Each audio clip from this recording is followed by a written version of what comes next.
Taste Daily. Taste the Daily.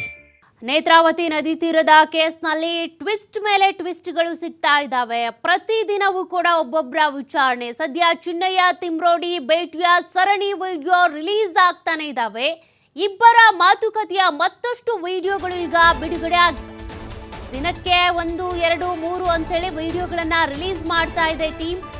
2023 August ತಿಂಗಳಲ್ಲಿ ನಡೆದಿದ್ದಂತ ಮಾತುಕತೆಯ video ಈಗ 5ನೇ ವಿಡಿಯೋ ಲಭ್ಯವಾಗ್ತಾ ಇದೆ.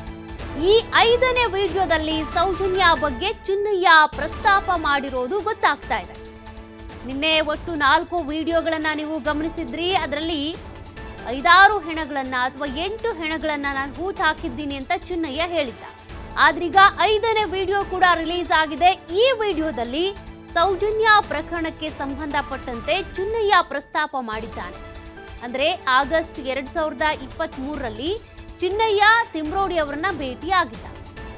ಆ ಸಂದರ್ಭದಲ್ಲಿ ಅವರಿಬ್ಬರ ನಡುವೆ ನಡೆದಂತಹ ಮಾತುಕತೆಯ ದೃಶ್ಯಾವಳಿಗಳು ಅಥವಾ ಆ ಸಂಭಾಷಣೆ ಏನಿದೆ ಒಂದೊಂದೇ ವಿಡಿಯೋ ಆಗಿ ಸೀರೀಸ್ ಆಗಿ ಈಗ ಬಿಡುಗಡೆ ಆಗ್ತಿದ್ದಾವೆ. ಈಗ 5ನೇ ವಿಡಿಯೋದಲ್ಲಿ ಸೌಜನ್ಯಗೆ ಸಂಬಂಧಪಟ್ಟಂತೆ ಚಿನ್ನಯ್ಯ ಪ್ರಸ್ತಾಪ ಮಾಡಿದ್ದಾರೆ.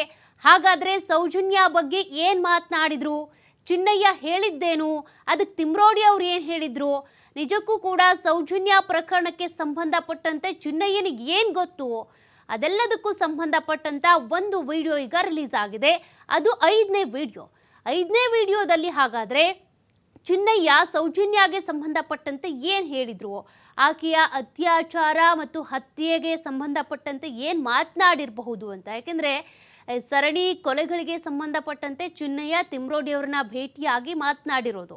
ಅದರಲ್ಲಿ ಬೇರೆ ಬೇರೆ ಕೇಸ್ಗಳ ಬಗ್ಗೆ ಮಾತನಾಡಿದ್ದಾರೆ. ಆದರೆ ಈ ವಿಡಿಯೋದಲ್ಲಿ ಸೌಜನ್ಯಳನ್ನ ಚಿಕ್ಕಂದಿನಿಂದಲೇ ನಾನು ನೋಡಿದ್ದೆ ಅಂತ ಕೂಡ ಹೇಳಿದ್ದಾರೆ ಚಿನ್ನಯ್ಯ. ಅಂದ್ರೆ ಚಿಕ್ಕಂದಿನಿಂದ, ಆಕೆ ಚಿಕ್ಕವಳಿದ್ದಾಗಿಂದ ಕೂಡ ನಾನು ನೋಡಿದ್ದೆ, ಕೊಲೆಯಾದಾಗ ಆಕೆಯ ಅಂತಿಮ ದರ್ಶನಕ್ಕೆ ಹೋಗಿದ್ದೆ ಅಂತ ಕೂಡ ಚಿನ್ನಯ್ಯ ಈ ವಿಡಿಯೋದಲ್ಲಿ ಹೇಳಿರೋದು. ಅಂದ್ರೆ ಇದು ವಿಡಿಯೋ 2023 ಆಗಸ್ಟ್ ತಿಂಗಳಲ್ಲಿ ಆದಂತ ಸಂಭಾಷಣೆಯದ್ದು ಎನ್ನಲಾಗ್ತಾ ಇದೆ. ಜೊತೆಗೆ ಈ ಸೌಜನ್ಯಾಳ ಬಗ್ಗೆ ಕೂಡ ಚಿನ್ನಯ್ಯ ಪ್ರಸ್ತಾಪ ಮಾಡಿರೋದು. ಆಕೆ ಚಿಕ್ಕವಳಿದ್ದಾಗಿಂದ ನೋಡಿದ್ದೆ, ಆಕೆಯ ಅಂತ್ಯ ಸಂಸ್ಕಾರಕ್ಕೂ ನಾನು ಹೋಗಿದ್ದೆ, ಅವತ್ ರಾತ್ರಿ ರಾಜೇಂದ್ರ ದಾಸ್ ಬಂದಿದ್ರು, ನಾನು ಹೇಳಿದ ಹಾಗೆ ಮಾಡಿದ್ರೆ ಹಣ ಕೊಡ್ತೀನಿ ಅಂತ ನನಗೆ ಹೇಳಿದ್ರು, ಎಣಿಸೋದಕ್ಕೆ ಆಗದೆ ಇರುವಷ್ಟು ಹಣವನ್ನ ನೀಡ್ತೀನಿ ಅಂದಿದ್ರು ಅಂತ ಚಿನ್ನಯ್ಯ ತಿಮ್ರೋಡಿ ಅವರ ಬಳಿ ಹೇಳ್ಕೊಂಡಿರೋದು. ಹೈಕೋರ್ಟ್ ಸೇರಿ ಎಲ್ಲೇ ನಾವು ಹೇಳಿಕೊಟ್ಟ ಹೇಳಿಕೆಯನ್ನ ಹೇಳಬೇಕು, ಸಾಕ್ಷ್ಯ ಹೇಳಬೇಕು, ನಾವೇನು ಹೇಳ್ಕೊಡ್ತೀವೋ ಹಾಗೆ ಹೇಳಬೇಕು, ಹೇಳ್ತೀರಾ ಅಂತ ಕೇಳಿದ್ದಕ್ಕೆ ಹೇಳ್ತೀವಿ ಅಂದಿದ್ದೆ ನಾನು ಅಂತ ಚಿನ್ನಯ್ಯ ಮಾತನಾಡಿರೋದು. ಇಲ್ಲ ಅಂದರೆ ರೂಮ್ನಲ್ಲಿ ಕೂಡ್ ಹಾಕ್ತಾರೆ ಅಂತ ಹೇಳಿದ್ರು, ಅದಕ್ಕೆ ನಾನು ಹೇಳ್ತೀನಿ ಅಂದಿದ್ದೆ. ಮೇಲೆ ಹೆಗ್ಗಡಿಯವರಿದ್ದಾರೆ, ನೀವು ಇದೊಂದು ಮಾಡಿ ಅಂತ ಹೇಳಿದ್ರು. ತಿಮ್ರೋಡಿ ಜೊತೆಗಿನ ಮಾತುಕತೆಯಲ್ಲಿ ಚಿನ್ನಯ್ಯ ಇದೆಲ್ಲವನ್ನು ಕೂಡ ಪ್ರಸ್ತಾಪ ಮಾಡಿದ್ದಾರೆ.